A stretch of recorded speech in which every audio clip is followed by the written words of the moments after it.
to those who continue to ridicule our father, even in his death. Ang mga congressman ay binigyan ng mga slots para sa mga social media consultant. Takot na ang mga buhaya kay Kong Leandro Leviste. Hindi ho talaga kayo tatantanan ng naturang kongresista. May hugot pala itong si Leandro Leviste laban dito sa mga kurakot sa gobyerno.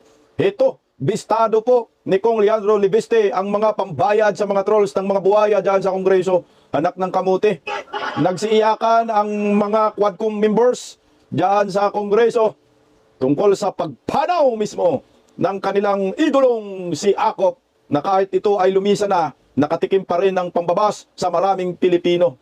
Anak ni Akop pumalag sa mga netizen. Ito na ho yung pinakamahirap sa isang tao na ikaw ay kahit ay lumisa na, namatay ka na, pero marami pa rin galit ho sa inyo. Lalo na ngayon ay high-tech na, madali na lang magpalabas ng pagkadismaya sa isang politiko kagaya ni Akop na kahit ito ay namatay na, patuloy pa rin ang pambabati ko sa kanya at ang tinatamaan po dito talaga, direkta po ang kanyang pamilya. So siguro ito ay magiging leksyon para sa mga kongresista, no? Sa mga politiko na sila'y nabubuhay pa ay sobrang sama at ngayon binabatikos kahit sila'y namatay na. Hindi po rin natin masisisi ang maraming Pilipino sa pamilya po ni Kong Akop. Hayaan po natin magayag ng pagkadismaya ang mga taong ito.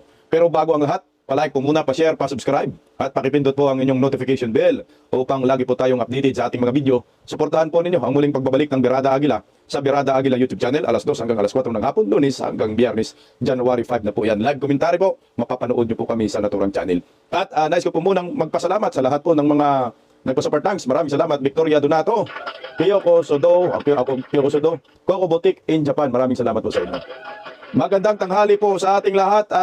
Naku, bukas, putukan na sa gabi.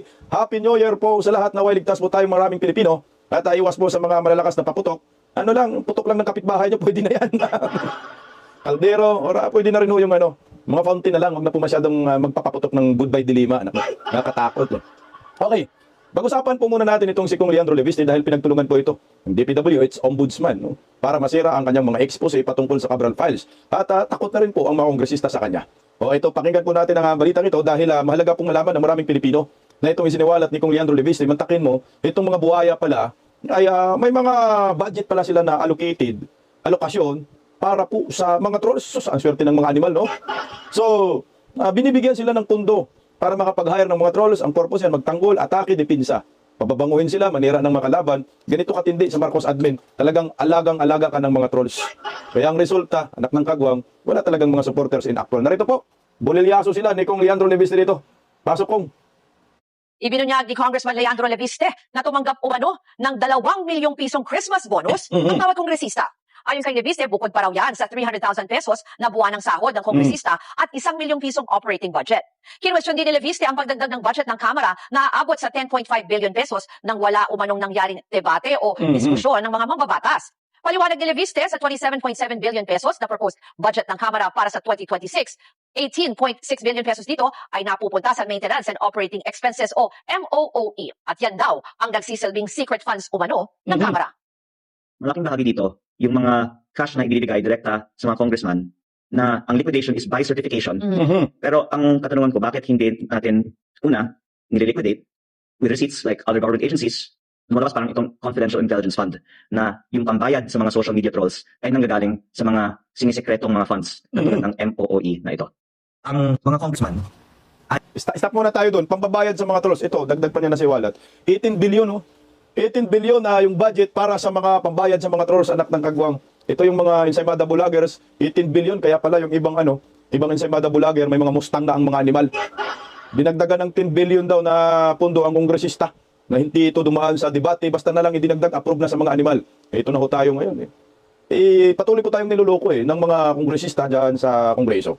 At yung mga senador, makakasabot din yung mga ilan dyan. Pinagluloko lang ho tayo ng mga animal ng mga politician. Pero ito, putang ina, 2 million na Christmas bonus. May 1 million pa. Ano ba yung 1 million? Incentive ba yun? Bukod pa sa sahod ng mga buhaya. Di ba naman konsensya itong mga animal, no? Yung tanggap ka lang ng tanggap ba? Alam mo naman galing sa korupsyon yan, bakit mo tinatanggap? Buti na lang mayroong mga ganitong klaseng kongresista na nagsisiwalat na ngayon pinagtutulungan ng mga animal para madimulis itong si Kong Leandro Leviste. Bata pa ho ito. Mahiya naman kayong mga buhayang matatanda na Sumisigaw kayo ng good governance dyan, pero hindi po ninyo tinutulungan si Kong Leandro Leviste. Tingnan mo, hindi nila sinusuportahan si Kong Leandro Leviste, bagkos pinagtutulungan para mapabagsak at takot na takot sila. Lalo ho kayo ngayong babagsak na sinabi na ho ngayon ni Leandro Leviste na meron pala kayong pundo para sa mga trolls, anak ng kamote. Tuloy ho. Ay binigyan ng mga slots para sa ibang klaseng mga consultant, mga social media consultant, na ang binigay sa akin ng ibang mga congressman, ilan may 10 slot, yung ilan may 100 slot.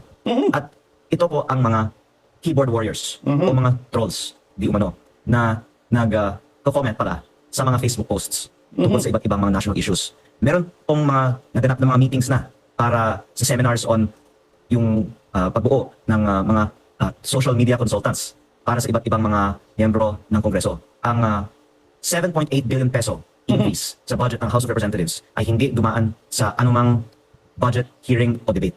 At dahil narinig ko mula sa ibang mga kongresista na meron na silang slots para sa mga social media consultants at yung iba naman mga consultants binabayaran sa cash sa mga supot o backpack, hindi malayong isipin na bahagi ng MOOE na to ay napupunta dyan.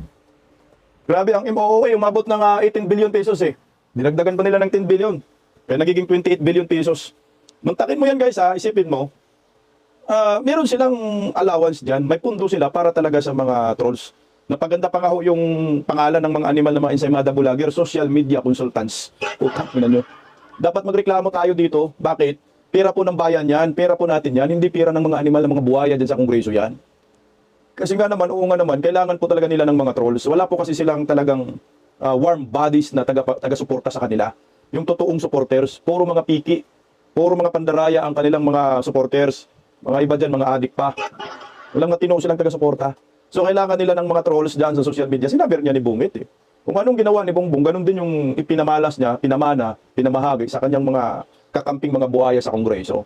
Kasi kagaya yan sila ni Barbers, kagaya yan sila ni Akop, ayan, mga Quadcom members, talagang puputaktihin niya ng marami ng mga batiko sa social media, lalo na mga DDS political vloggers. Kagaya po natin, mga netizen, kagaya ho ninyo, na patuloy pa rin nanonood sa aming mga content kahit ay New Year niya. Maraming salamat po muna sa inyo. No? Hindi po sila makaligtas sa atin. Wala silang organic supporters, unlike sa mga Duterte, organic po ang mga supporters, legit. Kaya kailangan po nila magbayad ng mga trolls. Ang masakla po nito, nakakalungkot, okay ho sana kung galing sa kanilang mga sariling mga bulsa, yung mga pambayad nila sa mga trolls nila. Hindi po pira nila yan. Pira po ng taong bayan yan. Pira natin yan. Pira ninyo, mga OFW, mga magsasaka lahat. Nagbabayad sila dyan para lamang dipinsahan sila, protektahan sa kanilang pangungurakot sa kaban ng bayan. Putang ina, double did tayo eh. No? Isipin mo, nagre-reklamo tayo ngayon sa pangungurakot. So ngayon, yung nagtatanggol sa kanila, putang ina, yung pira na yan, pansahod sa mga kanila, ay pira rin natin. Kaya kinawawa tayo eh. Sobra-sobra garapal na talaga yun ang pangungurakot under Marcos admin. Ang tanong, umuobra ba yung mga trolls nila? May napala ba yung mga trolls nila? Ang sagot, hindi. Lalo po silang nasisira. Tingnan mo si Bungit. Sa sobrang daming trolls, puro mga bubo kinuha, kaya ang resulta, negative 3%. Yun ang nakakahiya. Nagbinayaran kayo ng bilyon-bilyon, mga humag kayo, pero yung amo ninyo, bagsak pa rin. Gaya ho nito, na itong ombudsman, di ba, kamakailan, sinabi ni Leandro Leviste, binigay ko na ho sa ombudsman yung mga dokumento. Nagpakita pa nga ng mga picture si Leandro Leviste sa kanyang social media. Pero ito, pinasinungalingan po ng mga hinayupak na tagapagsalita ni Buying dyan sa ombudsman na si Clavano, na di umano, hindi daw kumplito ang mga dokumento ni Leandro Leviste. So, ibig sabihin, binigyan kayo, sabihin nyo hindi kumplito, pero totoo yung mga files na ibinigay ni Leandro Leviste sa inyo. Pakinggan natin itong si Clavano, yung assistant ombudsman ni Buying. Good morning, everybody. I would like to issue the statement on the so-called Cabral files.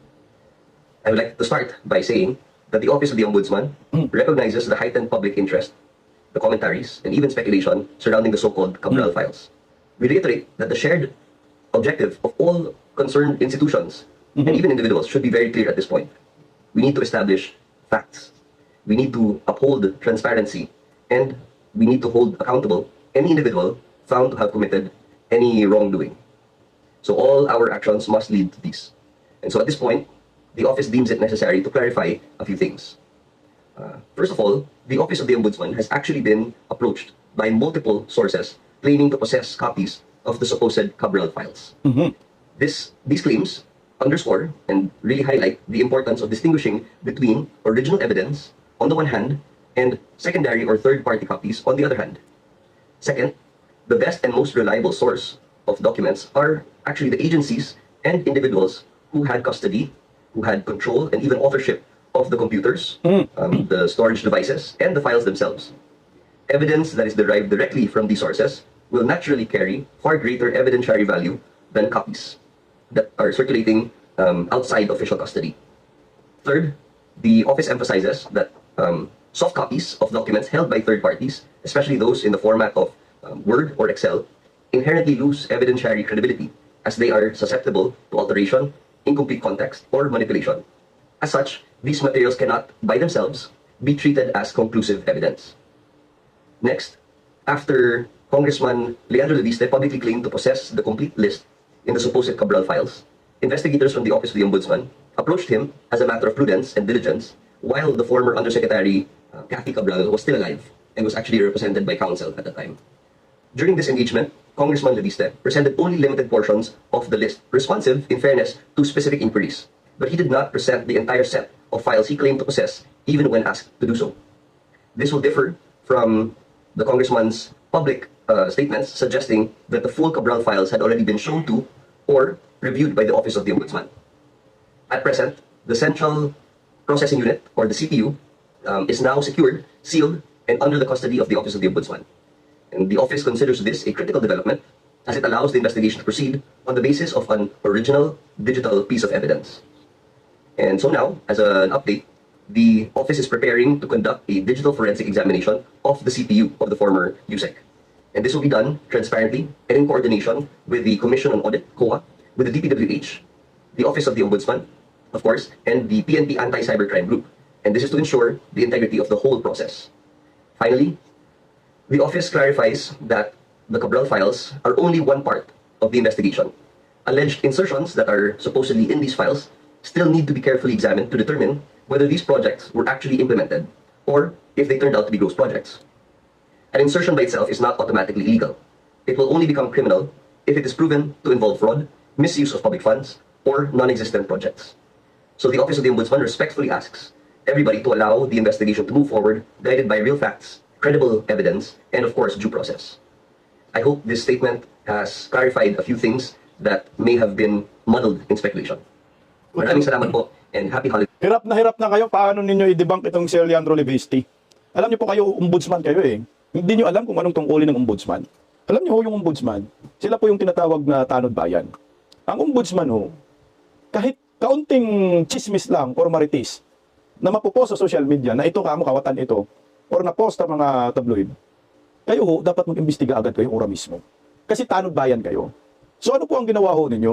Imbis nagbigay na ng ebidensya itong si Leandro Leviste, dinidibang pa ho ninyo na hindi credible si Leandro Leviste at hindi kompleto yung kanyang mga ibinibigay na dokumento na dapat daw ay manggagaling sa DPWH ang naturang ebidensya na mag-authentify ng dokumento. Anak ng kagwang, sinong DPWH official ang magbigay sa inyo? Kung sila ay lahat nasangkot. Kung may nag-leak lang sa kay Leandro Leviste, sabihin na ho natin na gustong mabisto itong mga kawatan sa gobyerno, hindi nyo entertainin. Dahil hindi DPWH po ang nagbigay ng naturang dokumento. Ang tanga naman ho ninyo. Kung totoo po kayo para masolusyonan ang korupsyon sa ating bansa, dapat nga ho si Leandro Leviste sinusuportahan ho ninyo. Ginawa na ho ni Leandro Leviste ang trabaho ninyo. Na kayo dapat ang mga ngalap ng ebidensya kayong mga nasa ombudsman. Bakit para bang pinapalabas pa ninyo si Leandro Leviste pa ngayon ang masama? Ang tanga naman ho ninyo. Dapat walang ganung statement eh. Na parang sinisira mo yung credibility ni Leandro Leviste. O ngayon, paano na yan? Marami daw source, hindi lang si Leandro Leviste. Ang sabi ni Leandro Leviste dyan, ayun o, nagbigay sa akin ng isa pang kopya ng files ni Yumaong Yosef Cabral mula sa DPWH. Biniverifika ko at tugma ito sa kopya ko. Paano na yun? Meron pang nagbigay na kopya. Taga DPWH ito. O ngayon, may iba pang kopya. Tsaka hindi lang si Leandro Leviste ang may kopya. Ba't pa kayo takot kay Leandro Leviste? Ito pa. Maraming whistleblowers ang nagbibigay sa akin ng ebidensya dahil nagtitiwala sila na ang habol ko ay ang katotohanan, hindi ko kailangan mangurakot. Bilyonaryo itong si Leandro Leviste. Kaya may nagbigay sa akin ng di umano'y bagong insertion o allocable ni Sec Vince, pati ang kanyang dating BCDA flood control project. So tibag kayo, di lalong dumami na ho ang problema ninyo ngayon eh. Kayong mga kongresista, patay kayo dyan.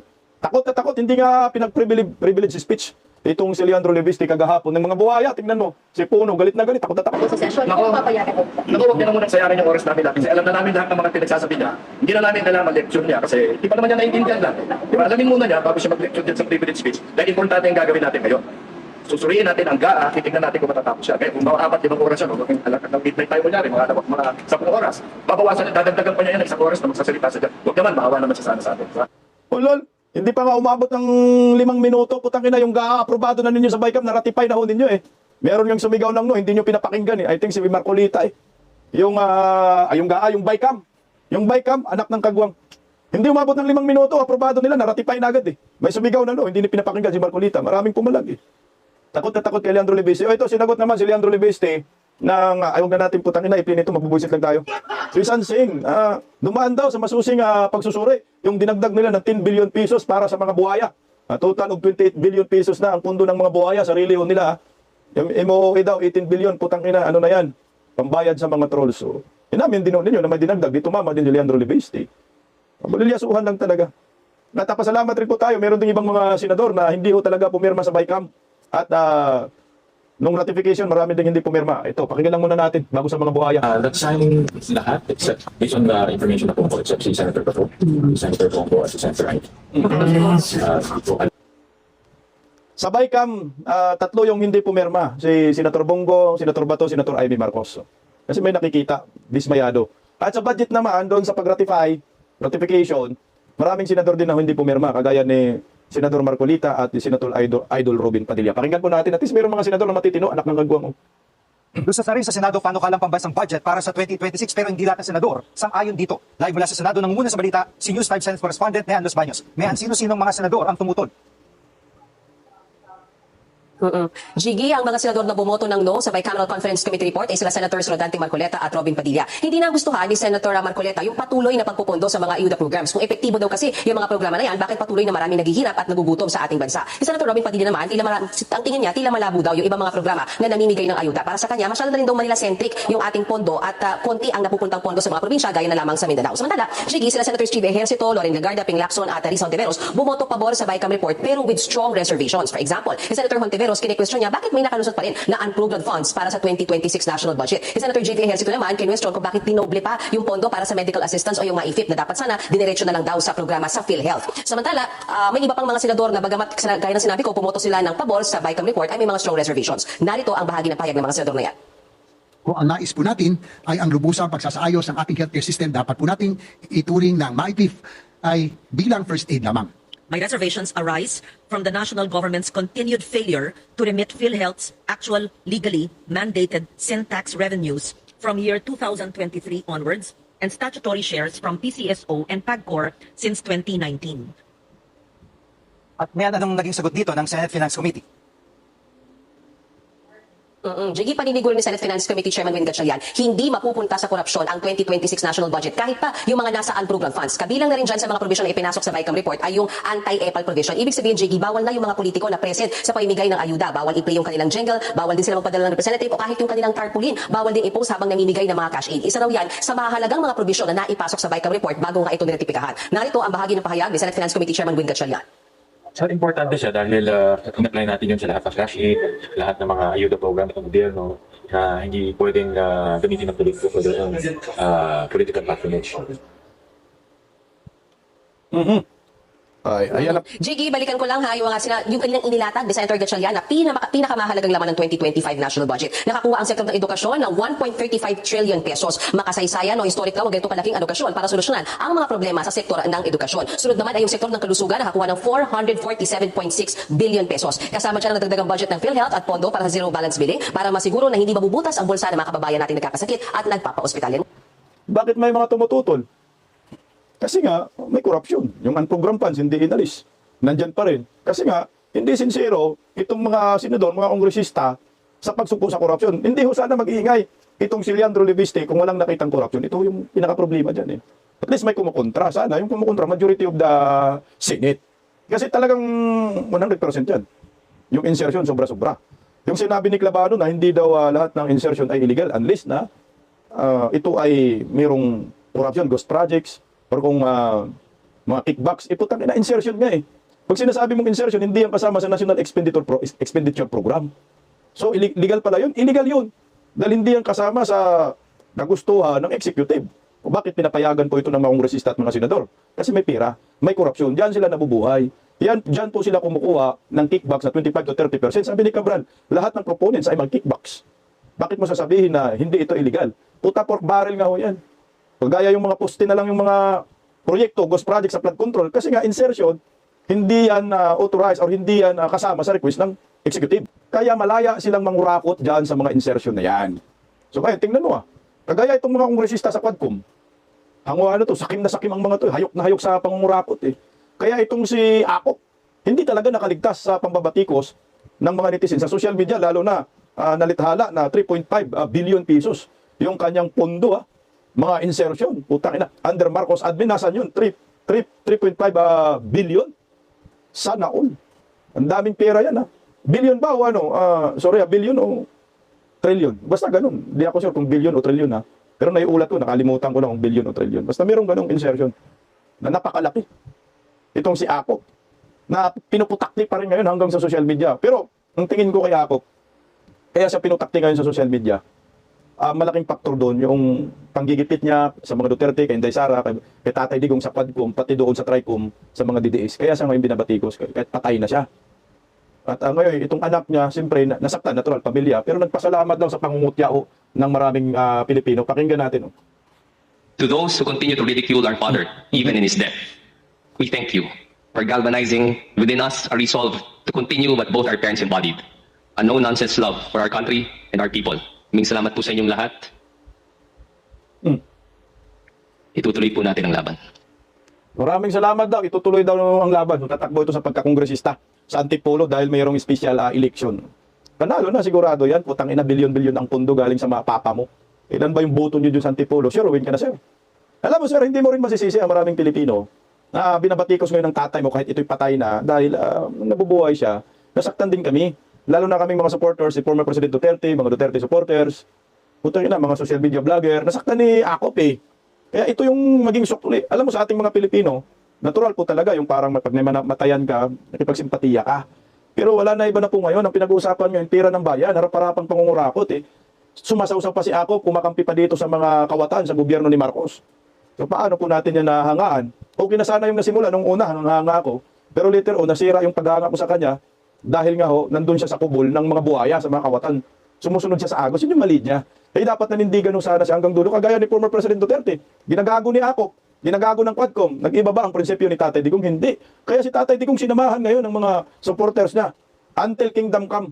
Siguro si Tatay Digong matanda naman halos. Matanda pa nga si Tatay Digong kay Akop eh. Pero tingnan mo si Tatay Digong, ginagago na ninyo. Ayan, buhay pa rin at tuloy-tuloy pa rin ang pagmamahal ng maraming Pilipino. Ito sana yung magandang legasiya. Kung hindi ka lang siguro sumausaw, kung hindi lang sumausaw yung tatay mo, sir, walang ganito, walang pambabas sa inyo, sa pamilya ninyo na tinatamasa ninyo. Pero anyway, kayo mag-alala, dyan naman yung tuwad ko mo. Yung tuwad ko mo. Dear colleagues and the loved ones of our dear congressman at lahat po sa ating mga kababayan. Magandang umaga sa inyo lahat. I only had a brief close encounter with Congressman Akop during the Quadcom hearings. And I began to realize that now that he's gone, I felt like I'm left alone. If ever again we're going to have the Quadcom hearings. Ako na lang po isa po ako sa naiiwang veterano na congressman dito. Kasama ko si Congressman Alvarez, mas matanda sa akin yan. At wala na rin si Congressman Base Barbers, wala na si Congressman Dan Fernandez, wala na si Congressman Carapatuano. Alright. Ako na lang po naiiwan. Kaya ako po pala. Sunod ka na kaya ako. Patangin na mabante. Next ka na, promise. Ikaw na yung next. Yung tinitira sila hindi na masyado. Alright. Siya na lang daw ang naiwan. Putangin na nga, nanalo ka na. Talo ka na, nanalo ka pa. Siya na lang daw yung tinitira eh. Kasi siya na lang daw naiwan. Putangin na ano bang ginawa mo kay Sir George? Pinapanalo ka. Talo ka na, nanalo ka, buwang ka. Tangin mo. Pero alam nyo, mamimiss po namin talaga si Congressman Akop. Malungkot po kami lahat. Namiss daw niya, hindi sumama ka. Maya chance pa naman para sumama ka. Huwag kang mag-alala, next ka na. Because of what happened. To the members of the 28th Congress, Si Paduano. former colleagues, family and friends of Chairman Romeo Uca Akop. Allow me to read my speech for the passing of Chairman Akop para po matapos ko po yung pagbabasa. But before I proceed, let me just second the motion being made by the Honorable Congressman Puno. that the name and the legacy of Chairman Akop should continue in Antipolo City. Allow me to second that motion, sir. Bro, Legacy, anong legasiyan niya? Sige nga. Legasiyan niya, manggipit ng mga resource person. Legasiyan niya na kumulimbat ng bilyon-bilyon. Okay ninang. Legasiyan niya na manira ng kapwa. Tatay Digong, Inday Sara, tanga walang legasiya. Ito si Boy Kiyod. Oh. Bro daw. tawagan namin yan eh. Bro, wala ka na. Putragis ka, hindi mo na kami. Pero, Portragis ka, sumama ka. Putakita mo. Sumama ka na daan. Ang buang ka. iniwala ko yung mga taong nag-wish ng iyong kamatayan. Hindi nila alam kung ano yung pinagdaanan. That even in our hearings, you suffered a lot. I still remember, Bong, di ba, that I told him, pare, mag-low carb ka. Bawasan mo yung timbang mo. Because 9 hours, 10 hours of hearings, andun siya, hindi siya maalis. Nakikipag-debate siya, nakikipag-interpolate siya, and he's contributing a lot. But he never left. Kaya, Utang ina mo daan. 9 hours?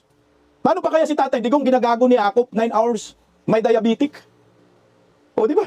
Inarantado niyo yung tao eh. Kulang pa yan sa kay Akop. Tsaka walang nagwi-wish na mamatay siya. Wala, ngayon lang naman sa binatikos dahil nga doon sa kay Cara David.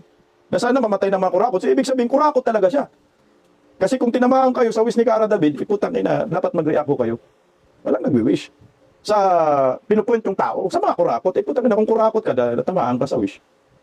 Yung ginawa ninyo kay Tatay Digong na ilang oras, may diabetic din yan, ginigisa ho ninyo dyan sa Kongreso, katanda-tanda. Si Akop 78, si Tatay Digong 80. Sus ko, Don Fernandez. alam mo, of the 4 committees assembled to form the Quad Committee, Kong Romy was providentially the only member who was vice chairman in all of the 4 committees. Thus, it became unanimous that all chairmen chose him to be the overall vice chair of this Quad Committee. Allow me to take this opportunity to defend my friend against those who see his death as punishment for his alleged sins. My friends, as we all know, it is the will of our Creator that we shall all die. Regardless whether we are sinners or saints, only Jesus conquered the death for He is God.